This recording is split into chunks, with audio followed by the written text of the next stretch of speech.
We have heard that 500,000 children have died. I mean, that's more children than died in Hiroshima. And you know, is the price worth it? I think this is a very hard choice, but we think the price is worth it.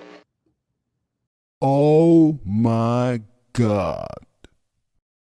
So let me go back to ChatGPT real quick. What did ChatGPT say about Madeleine Albright? All right, so she died. She was born in 1937, passed away in 2022. Her political affiliation is the Democratic Party. She was the U.S. ambassador to the United Nations under Bill Clinton from 1993 to 1997. She was the Secretary of State from 1997 to 2001, also under Clinton, the first woman ever in that role. Advocated for NATO expansion. So NATO, why is that, top of mind? Because obviously a lot of the issues between Russia and Ukraine, they stem from Ukraine wanting to join NATO. It says that she took strong stances on human rights and U.S. intervention abroad. Her legacy is a vocal advocate for democracy, women's rights, and global diplomacy. Let's hear that again. This is her legacy. A vocal advocate for democracy, women's rights, and global diplomacy. She's known for her sharp wit, powerful presence, and symbolic brooches. All right. Wrote several influential books, including Madam Secretary. Wait, didn't they turn that into a Netflix series or one of these other series? Okay. It also says she was a Holocaust. Oh, okay. Now it's me. She was a Holocaust refugee, having fled Nazi and communist regimes, which deeply shaped her worldview and foreign policy stances. I'm going to read that sentence again before I play this video. She was a Holocaust refugee, having fled Nazi and communist regimes, which deeply shaped her worldview and foreign policy stances. The reason why I repeated that and even slowed it down is because what have we been talking about? Perspective versus perception. A lot of us, the majority of us, we believe the world is as we see it through our lens and through our limited experience. That's how we shape our perspective of the world. So if something happens to us, we're going to just look at it from our perspective, very selfish perspective, just in the actual sense of meaning of the word. We are not looking at it through another person's lens. We do not have empathy in seeing a different perspective. So I'm setting the table as we get ready to play this video that was on 60 Minutes. Let's switch real quick. So Madeleine Albright, I just gave y'all her credentials, and you guys tell me what you think about this short 23-second clip. We have heard that 500,000 children have died. I mean, that's more children than died in Hiroshima. And you know, is the price worth it? I think this is a very hard choice, but we think the price is worth it. I'm gonna play that again. We have heard that 500,000 children have died. I mean, that's more children than died in Hiroshima. And you know, is the price worth it? I think this is a very hard choice, but we think the price is worth it.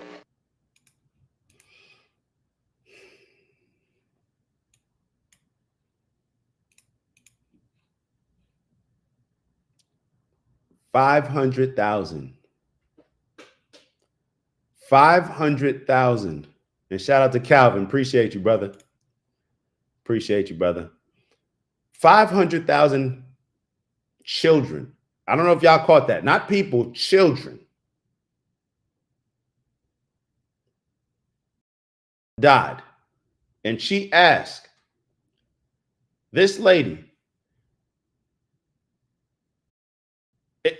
I mean, is it worth it? Could you think of anything? Hold on, let me get big on the screen real quick. Could you think of anything that would be worth 500,000 children dying? Could you think of anything right now that you would find that you could justify. Ew, ew. Sorry to interrupt the video. We got a new challenge. 20,000 by the end of April. We fell short in March, but we're gonna get our goal this month. Thank you all in advance for those that are gonna continue to like, subscribe, maybe even leave some comments and let us know how we're doing. And on that note, let me let y'all get back to the video and I'll see y'all soon. Ew. 500,000 people dying. And let's be real. The majority of us will justify certain things that, well, if that means 500,000 of my kids get to live and then hey, it's a price. But some people may even be evil enough to think like along those lines. But to go on 60 Minutes after or before or after, I don't even know when this clip is. Hold on, let me see when this interview is. Let me see when this interview is. I'll tell y'all why I want to know. This was May 12th, 1996. May 12th, 1996. And the reason why, because I wanted to see as it pertained to what role was she serving. So in 1996, she was the U.S. ambassador to the United Nations. After this interview,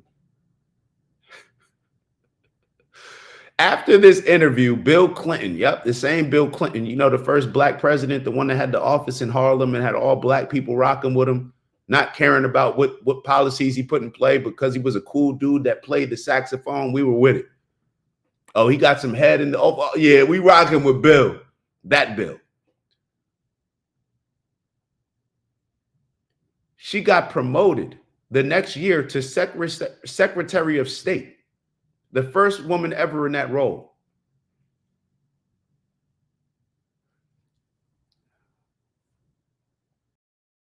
And we wonder why these presidents, a lot of the ones that we love the most, right? Bill Clinton and Barack Obama. When you look back on it and you wonder the amount of black and brown villages that they dropped bombs on, killing all these kids, right? I mean, at least Barack, right? I'm not as familiar with Bill Clinton's background on dropping the bombs, but I know that Barack Obama, the deporter in chief, right, deported more brown people than any other president, right? Dropped bombs on more brown people than any other president, or at least one of the. I believe it was more than any other president, but for this conversation, we'll say more than the majority of presidents are. Right? I'm sure somebody in the comments will say, well, it was more than any other, but cool. If I don't have it right in front of me and I can't recall it in my mind, it's hard for me to say. Madeleine Albright. 500. So when we think about our country and who we have allegiance to, and then certain things that we see happening throughout the world, and let me move specifically into the Middle East, right? Does it make us wonder why people are just okay with killing certain types of people and valuing certain lives more than other lives? Are we surprised by this? I'm just asking. I'm just asking. And me, I'm being real with y'all. Somebody that voted for Trump, this was the toughest issue for me to vote on, or for me to vote for Donald Trump. This made it the most challenging. This particular issue that I'm talking about in the Middle East between Israel and Palestine. Now, I could have voted for, Jill Stein, but no, I made the calculation for me that based on where the country was and based on what Donald Trump was pushing and what he's already shown that he's pushed, I'm rocking with Trump.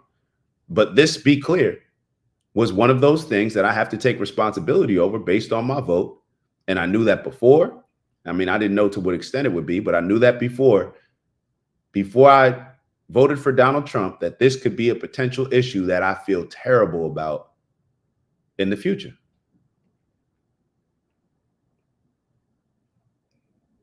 Got to be real. Got to be real. Now, I could sit here, and I'm only going to say it for these reasons. right? I could sit here and say, well, Kamala Harris, she wouldn't have done anything different. Still, she would have, they would have, the only thing that Joe Biden and Kamala Harris would have done differently is they would have gave the Palestinians a last meal, some sandwiches and chips before they were bombed, right? Give them some food aid, but give the weapons to Israel, right? Okay. I'm not going to do that. And even me just doing it, I promise you, I'm only saying it to make a point. I don't know what they would have done. Me saying what Kamala Harris would have done, I don't care if it showed in the past based on certain actions. Well, I do care, certain actions that they showed to back up what I just said as far as giving this group food and then giving the other group weapons. They did do that, but it doesn't matter as it pertains to who I voted for. So I knew that this was going to be an issue, and I have to continue calling it out just like anything else. I have to continue calling it out just like anything else. It is very clear to me when I look at the issue between Israel and Palestine that America and the American government believes, I'm not going to say exactly what Madeleine Albright just said in this video, but they believe that Palestinian lives are not as important as Israeli lives. Is that like earth-shattering? So for me, I got to call that out, right? I just talked about the tariffs and what I love about Trump.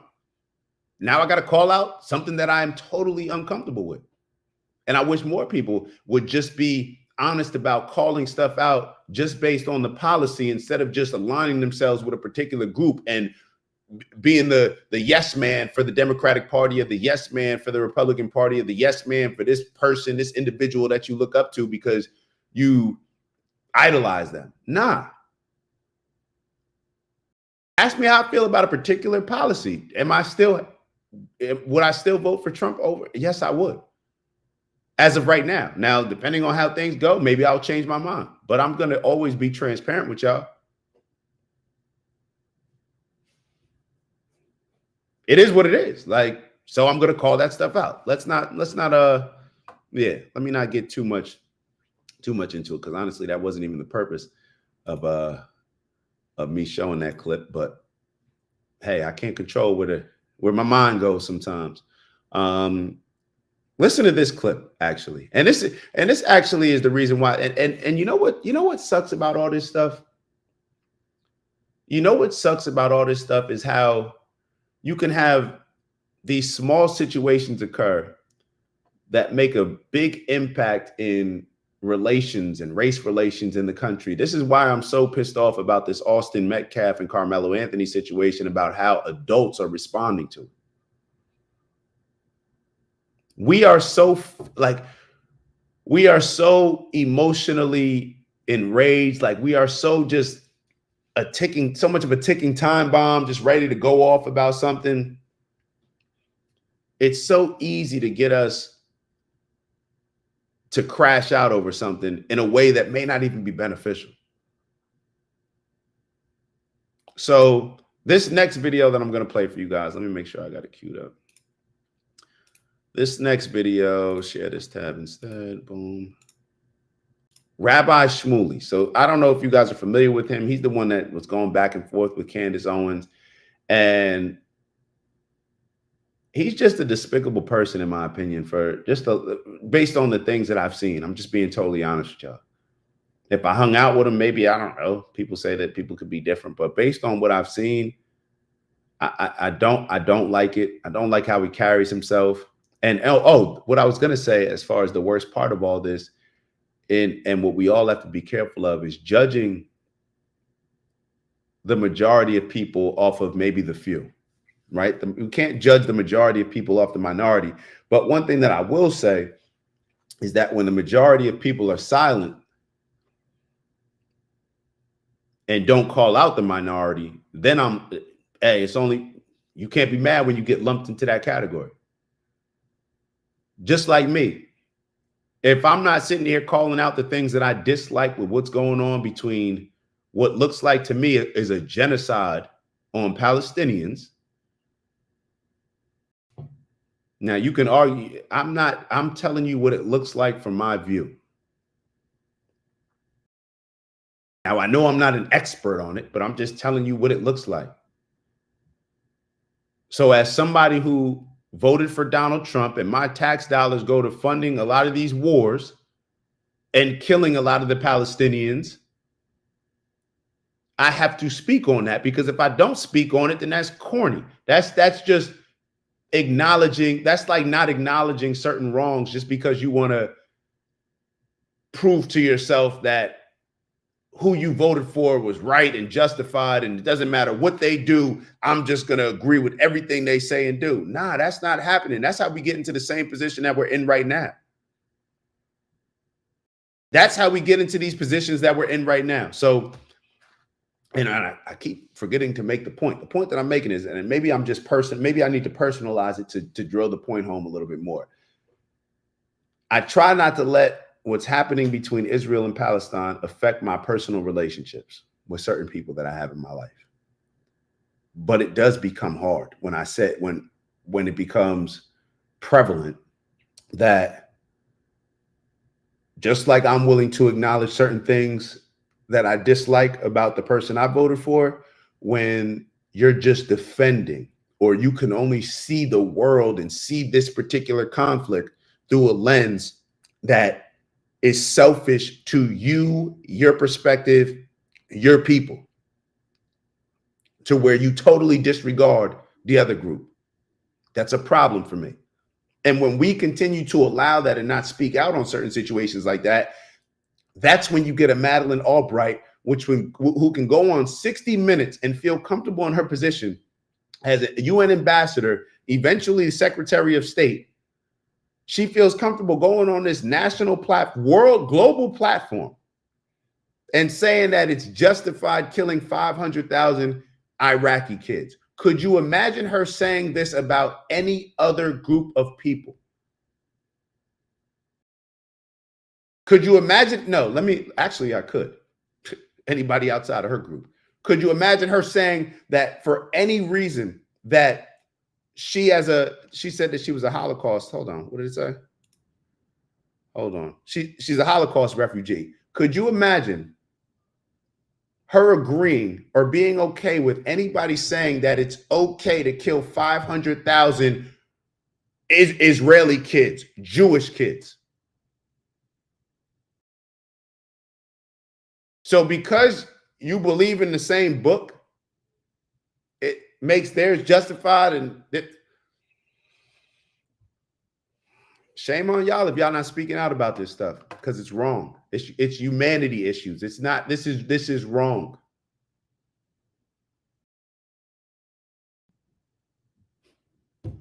So it is what it is. All right, let's actually, and I have some positives to discuss on something similar. Matter of fact, you know what? We're not even going to give this rabbi any time. The reason why I wanted to bring him, matter of fact, I'll play the clip for y'all. Just play the clip. I'm not going to give him much time, but this is one of the reasons why I lost faith in RFK Jr. somewhat. I'm being totally honest with y'all. Y'all know I was a huge RFK fan. The only reason why Trump got my vote is because RFK Jr. dropped out.